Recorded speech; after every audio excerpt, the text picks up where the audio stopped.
కేవలం ₹1,00,000 ఇన్వెస్ట్మెంట్తో మీరు మేధా ఇన్స్టిట్యూట్ బ్రాంచ్ని మీ ప్రాంతంలో ప్రారంభించండి. కాలంలో ఈ ఇన్సిడెంట్ ఈ ఇష్యూ అనేది ఎందుకు బయటకు వచ్చింది? ఇప్పుడు లవ్ జిహాద్, పెళ్లి చేసుకుంటాను అనడంతో పాటుగా మతం మార్చుకోవాలి అని చెప్పడం అనేది, మతం మార్చుకోమనేది సుమలత కూడా వెళ్ళి చెప్పారు. తను ఎలా అయితే ఆయేషాగా పేరు మార్చుకున్నారో అలా పేరు మార్చుకోలేదండి. వాళ్ళ ఇంట్లో పిలుచుకుంటారు అంతవరకు, మార్చుకోవడం అంటూ లేదు. ఆమె ఆధార్ కార్డులో సుమలతే ఉంది, యూనియన్ మెంబర్షిప్ కార్డులో కూడా సుమలతే ఉంది. వాళ్ళ ఇంటికి వెళ్ళిన అమ్మాయి పూజలు చేసుకుంటుంది. తర్వాత ఎవరు ఇష్టపడి లవ్ మ్యారేజ్ చేసుకున్నారు కానీ మతం మారాలని మాస్టర్ ఎప్పుడు ఖచ్చితంగా చెప్పిన దాఖలాలు అయితే లేవు. తర్వాత ఈ అమ్మాయి విషయంలో ఎందుకు వచ్చింది ఆ టాపిక్ అంటే కూడా నేను చెప్తాను. ఈ అమ్మాయి వెళ్ళి కూడా కొట్టలేదండి. అంటే అది మామూలుగా ఏంటంటే ఆ ఫోర్స్ వేరు ఉంటుందండి. ఆ అమ్మాయితో ట్రావెల్ చేసిన తెలుస్తుంది. ఆ అమ్మాయి మాట్లాడే విధానం కానివ్వండి. నిజంగా ఎందుకంటే అసలు పెళ్ళ ఎందుకు ఊరుకుంటుందండి? భర్తను తీసుకెళ్ళిపోతాను నేను అని చెప్పేసి అంటే ఎవరైనా ఊరుకుంటారా? 2 పిల్లల తల్లి ఆవిడ అలా అంటారు. అసలు కొట్టకుండా ఎవరు ఉంటారని చెప్పండి. అది ఎందుకంటే అది కూడా ఆలోచించాలి. ఆమె కూడా ఒక ఆడపిల్లని. ఎంతసేపు ఈవిడ అటాక్ చేశారా, తన మీద దాడి చేశారా? వెళ్ళి గొడవ పెట్టాను అని చెప్పింది. నా వరకు అయితే నేను కొట్టాను అక్క అని చెప్పలా. ఎందుకంటే ఈ పేరు కూడా వినిపించింది. ఎలా అయితే జానీ మాస్టర్ పేరు పెట్టి అందులో FIR లో చేర్చారో, ఎలా అయితే కంప్లైంట్ చేశారో, తన పేరు కూడా, సుమలత పేరు కూడా యాడ్ చేస్తున్నారు. తనని కూడా అరెస్ట్ చేస్తారు అనేది వినిపించింది. కాబట్టి ఎందుకంటే అతను ఇరికించాలి, టోటల్గా మెంటల్గా డిస్టర్బ్ చేయాలి. తనకి పేరు పోయింది. తర్వాత ఇప్పుడు ఏంటంటే ఫ్యామిలీ కూడా డిస్టర్బ్ అయిపోయింది. అంటే మానసికంగా హింసించడం అంటారు దీన్ని. ఒక వ్యక్తిని మానసికంగా తను ఇంకా కోలుకోలేని దెబ్బతీయడం అనమాట. అంటే అక్కడ అంత భయంకరమైన విషయాలు ఏం జరగలేదు. ఆ అమ్మాయి వాళ్ళ ఇంటికి వచ్చింది, వీళ్ళు వాళ్ళ ఇంటికి వెళ్ళారు, వాళ్ళు హ్యాపీగా ఉన్నారు. ఇప్పుడు కొన్ని వీడియోస్ చూస్తుంటే కూడా మీకు అర్థమవుతుంటుంది. బర్త్డే పార్టీస్ కానివ్వండి, వాళ్ళ ఇంటి దగ్గర డాన్స్ చేసే వీడియోసే కానివ్వండి, లొకేషన్స్లో ప్రతి ఒక్కరు తెలుసు కదండి. వాళ్ళేం చాటుగా అక్కడ వెళ్ళి డూయర్స్ చేయలేదు కదా, గ్రూప్ సాంగ్సే కదా వాళ్ళు చేసింది. ఒక షూటింగ్ అంటేనే 100 మంది ఉంటారు. సో అంత ఫ్రీగా నువ్వు ఉండగలిగి, ఫ్రీగా నువ్వు చేయగలిగి ఇంత పెద్ద ఇన్సిడెంట్ జరిగింది అని అంటే నమ్మశక్యంగా లేదు. 1.5 year బ్యాక్ కంప్లైంట్ చేశారు హ్యూమన్ రైట్స్ కమిషన్ లో. ఆ తర్వాత లేదు, మాట్లాడుకున్న తర్వాత విత్డ్రా చేసుకున్నారు, వద్దనుకున్నారు. ఆ తర్వాత జానీ మాస్టర్ ఏమన్నా మారారా లేదా? మారారండి చాలా. అసలు ఆ సెటిల్మెంట్ అయిపోయిన తర్వాత, సెటిల్మెంట్ అంటే ఏం జరిగింది అంటే అమ్మాయి ద్వారా అమ్మాయి వెళ్ళిపోవాలి, మాస్టర్ వర్క్ చూసుకోవాలి. అంటే ఎవరికి డిస్టర్బ్ చేసుకోకుండా. ఎవరు వాళ్ళ ఫ్యామిలీ వాళ్ళు. ఎవరు ఫ్యామిలీ? మాస్టర్ అమ్మాయి వాళ్ళ ఫ్యామిలీ వాళ్ళు వచ్చారా? సుమలత ఫ్యామిలీ వాళ్ళు. నో ఇక్కడ సెటిల్మెంట్ అనేది ఎవరెవరి మధ్యలో జరిగింది? ఇప్పుడు కూతురు అల్లుడిది వాళ్ళ ఫ్యామిలీస్ మాట్లాడుకుంటారు కదా. ఇది నాకు తెలిసి బయట వాళ్ళకి సంబంధం లేని విషయం అనుకుంటా. వాళ్ళ ఫ్యామిలీస్ ఇప్పుడు మనకి మ్యారేజ్ అయినప్పుడు హస్బెండ్ దగ్గర గొడవ ఉన్నప్పుడైనా, మనది గొడవ ఉన్నప్పుడు అత్తమామలు కానీ, తల్లిదండ్రులు కానీ, కుటుంబ సభ్యులు ఎవరైనా ఉంటే కూర్చొని మాట్లాడుకుంటారు. బయటకు వెళ్ళాల్సిన అవసరం లేదు కదా, ఫ్యామిలీ మ్యాటర్ కదా అది. సెటిల్మెంట్ అంటే అప్పుడు మరి ఆ అమ్మాయి పరిస్థితి ఏమైంది? ఇప్పుడు ఎవరైతే కంప్లైంట్ చేశారో ఆ కొరియోగ్రాఫర్ పరిస్థితి ఏంటి? ఇప్పుడు జానీ మాస్టర్కి సుమలత గారికి మధ్యలో సెటిల్మెంట్ లేదు, వదిలేసి వచ్చేస్తాను అని చెప్పినప్పుడు ఆ అమ్మాయి యాక్సెప్ట్ చేసిందా? మరి ఏ అమ్మాయి ఇప్పుడు ఎవరితో అయితే కలిసి ఉంటున్నాడు అని ఈవిడ కంప్లైంట్ చేసింది, సెటిల్మెంట్ అనేది ఎవరెవరి మధ్యలో జరిగింది? వీళ్ళిద్దరి మధ్యలో, భార్యాభర్త మధ్యలో. Then what about that girl? ఆ అమ్మాయి పరిస్థితి? ఆ అమ్మాయితో మాట్లాడను అని చెప్పాడు. అది నేను చెప్పేది. అమ్మాయితో మాట్లాడి నా ఫ్యామిలీ నేను చూసుకుంటాను, ఇంకా ఇప్పుడు నేను బాగుంటాను, అమ్మాయి దగ్గరికి నేను మాట్లాడేదానికి కానీ దేనికన్నా కానీ వెళ్ళను అని మాట్లాడుకున్నారు. ఓకే. ఆ తర్వాత నుంచి ఆయన అక్కడికి వెళ్ళలేదు, తనతో మాట్లాడలేదు, ఇంకా తనతో కలిసి వర్క్ చేయలేదా? లేదు, చేయలేదు. చాలా గ్యాప్ వచ్చింది. 1.5 year నుంచి. 1.5 మీన్స్ ఒకటి నితిన్ సాంగ్ లాస్ట్ అనుకుంటానండి. 1 year అయిందో 1.5 year అయిందో, నాకు డేట్ ఖచ్చితంగా గుర్తులేదు. సో అప్పటి నుంచి వీళ్ళు కలవలేదు ఇంకా అసలు? లేదు. జానీ మాస్టర్ లేదు. మరి పుష్పకి సంబంధించి 1 or 2 అనేది అది చాలా రోజులు అయింది అది జరిగి. పుష్ప 1 కి సంబంధించి అండి. పుష్ప 2 లో కూడా అమ్మాయి సెకండ్ కొరియోగ్రాఫర్ గా ఉన్నారు, సెకండ్ టీమ్ కొరియోగ్రాఫర్ గా తను ఉన్నారు. ఇప్పుడు నిన్న పుష్పకి సంబంధించి కూడా పుష్ప 2 అప్డేట్స్ ఇవ్వడానికి ప్రొడ్యూసర్ మాట్లాడినప్పుడు కూడా ఆ అమ్మాయి ఉంది, జానీ మాస్టర్ కూడా ఉన్నారు. జానీ మాస్టర్ తో ఒక స్పెషల్ సాంగ్ తీయాలి అనేది మా ప్లాన్ అనేది ప్రొడ్యూసర్ చెప్పినటువంటి మాట. ఆ టైంలో కలిసి వర్క్ చేయలేదా? ఈ 2 టీమ్స్ కలిసి వర్క్ చేయలేదు. ఇప్పుడు మాస్టర్ సాంగ్ ఇచ్చారు చెయ్యాలి అనేది నాకు తెలీదు. ఆ విషయం నాకు తెలియదు. ఇస్తారో ఎవరో నాకు అది తెలియదు, ఐడియా లేదు.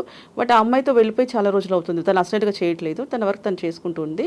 ఒకవేళ నేను అదే అంటున్నాను, పుష్ప టైమే కానివ్వండి, అక్కడ వేరే సినిమా ఏదైనా ఉండనివ్వండి, ఆ గొడవ జరిగినప్పుడు కంప్లైంట్ ఇచ్చుంటే ఇంతకంటే ఎక్కువ కేసులు పెట్టండి. నేను కాదనట్లా, నేను వెనకేసుకొని రావట్లేదు. ఇప్పుడు అంటే ఒక బలహీనమైన ప్లేస్లో తనని పెట్టేసి అందరం కలిపి తొక్కడం అనేది కాదు. నా ఉద్దేశం ఏంటంటే, తప్పే చేశారు, ఒకటి కాదు ఇంకొక 4-5 ఎఫ్ఐఆర్స్ ఉండొచ్చు, ఇంకేదన్నా ఉండొచ్చు. సో అప్పుడు మళ్ళీ ఆ టైం అంటే 19 అంటే అయిపోయింది. తర్వాత అయినా ఏమైంది, ఇంతమందిలో అతను ఒక ఉన్మాదిలా చేస్తున్నాడా, గొడవ పెట్టుకుంటున్నాడా? సో నలుగురు అయినా సరే కనీసం అక్కడ సంస్థ కన్నా కంప్లైంట్ ఇవ్వాలి కదా. ఇతను ఒక రేంజ్లో ఉన్నారు, మాకంటూ కొన్ని యూనియన్స్ ఉన్నాయి కదా, చెప్పాలి కదా, ఇతను ఈ కొరియోగ్రాఫర్ ఇలా చేస్తున్నారు కాబట్టి నేను మాట్లాడాలి అని పిలిపించాలి కదా. అట్లా ఏం అయితే చేయకుండా. కస్తూరి గారు ఇక్కడ ఆ అమ్మాయి బాధితురాలు మైనర్, తను కంప్లైంట్ చేసింది, పోక్సో కేసు ఇలాంటివన్నీ అయ్యాయి అనుకున్నప్పుడు ఆ అమ్మాయి బాధితురాలు కాబట్టే ఈయన్ని అరెస్ట్ చేశారు, జానీ మాస్టర్ని అరెస్ట్ చేసి జైల్లో వేశారు అనుకున్నప్పుడు స్టిల్ తను బాధితురాలే. అవును, అదే నమ్మింది, పోలీసులు కూడా నమ్మారు, అక్కడ బలంగా ఆధారాలు ఉన్నాయి కాబట్టి, సాక్ష్యాలు ఉన్నాయి కాబట్టి వేశారు అని. ఇప్పుడు మీరు చెప్తుంది అంతా ఎంటైర్లీ డిఫరెంట్ వెర్షన్. మీరు నేను కూర్చొని మాట్లాడుకుంటున్నప్పుడు ఆ అమ్మాయి గురించి మాట్లాడుకుంటున్నాం, ఆ అమ్మాయికి ఆపోజిట్ గా ఏం జరిగింది అనేది మాట్లాడుకుంటున్నాం. అక్కడ తను బాధితురాలా కాదా? బాధితులు అది కోర్టు డిసైడ్ చేస్తుంది. మా దృష్టిలోకి వచ్చినంత వరకు కూడా ఆ అమ్మాయి మెంటాలిటీ మాకు తెలుసు, ఈయన మెంటాలిటీ మాకు తెలుసు, వాళ్ళు ఎలా ఉన్నారు అనేది మాకు తెలుసు. సో ఇదేంటంటే ఆవిడ చెప్పే కంప్లైంట్ ప్లేస్ ఏదైతే ఉందో బాంబే మేము వెళ్ళలేదు. ఓకే, నెక్స్ట్ మనం ఎవరమూ చూడలేదు. ఇంకొకటి ఏంటంటే మనం ఇక్కడ ఎన్ని కూర్చొని మాట్లాడుతున్నా, పబ్లిక్ ఏదైనా మాట్లాడుతున్నా ఇది కోర్టుకి సంబంధించింది కాదు, కోర్టులో లెక్క కూడా కాదు అసలు. ఇది జస్ట్ మనం ఇది ఎందుకు జరిగిందన్న దాని గురించి మనము విశ్లేషించుకుంటున్నాం. సో ఇక్కడ నేను చెప్పేది ఏంటంటే, బాంబే వెళ్ళినప్పుడు నువ్వు ఒక్కదానివే ఎందుకు వెళ్ళావు? పేరెంట్స్ అయితే వదలరు, చిన్న పిల్లల్ని వదలరు. ఒక మాస్టర్కి 5-6 మంది అసిస్టెంట్స్ ఉంటారు, ప్రోగ్రామ్ ఇన్ఛార్జ్ ఖచ్చితంగా 3 ఉంటారు. అలాంటప్పుడు వీళ్ళందరినీ వదిలేసి నువ్వు ఒక ఆడపిల్లవి అంత బ్లైండ్గా ఎట్లా వెళ్ళిపోయినావు? బట్ అక్కడ తప్పు జరిగింది అనేదో, లేకుంటే నిజంగానే ఆ ఇష్యూ అయిందనే కదా నమ్మారు, ఆధారాలు ఉన్నాయి అనే కదా అదే అండి చెప్పేది. ఇప్పుడు మనకి ఏంటంటే ఆధారాలు పిఎస్లో మనం తీసుకుంటాము, ఓకే, సాక్ష్యాలు కానివ్వండి, మిగతా ఏదన్నా కూడా అది కోర్టులోనే తేలుతుంది. ఇప్పుడు మనం ఎన్ని మాట్లాడుకున్నా జస్ట్ అతని మీద ఆరోపణ మట్టుకే ఉంది.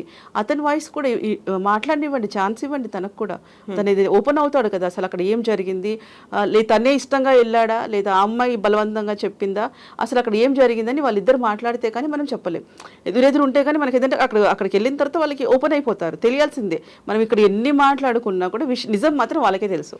నిజంగా కేసు పెట్టింది తను. కేసు పెట్టిన తర్వాత పోలీసులు వెతకడం స్టార్ట్ చేశారు. తను ఇంకెక్కడికో లడక్ వెళ్ళారన్నారు కొంతమంది, ఇంకెక్కడో నెల్లూరు అన్నారు కొంతమంది, బెంగళూరు అన్నారు. బట్ గోవాకి పారిపోయాడు. కానీ ఏం జరిగింది అనేది తనే ఉండి ఎందుకు చెప్పుకోలేకపోయారు? జానీ మాస్టర్ ఎందుకు పారిపోయారు? ఇక్కడ పారిపోవడం అనేది కరెక్ట్ కాదండి. ఎందుకంటే లాస్ట్ టైము ఇయర్ అంత ఐడియా లేదు, ఇలాగే ఒక 6 మెంబర్స్ మీద కంప్లైంట్ ఇవ్వడం జరిగింది. ఎవరు?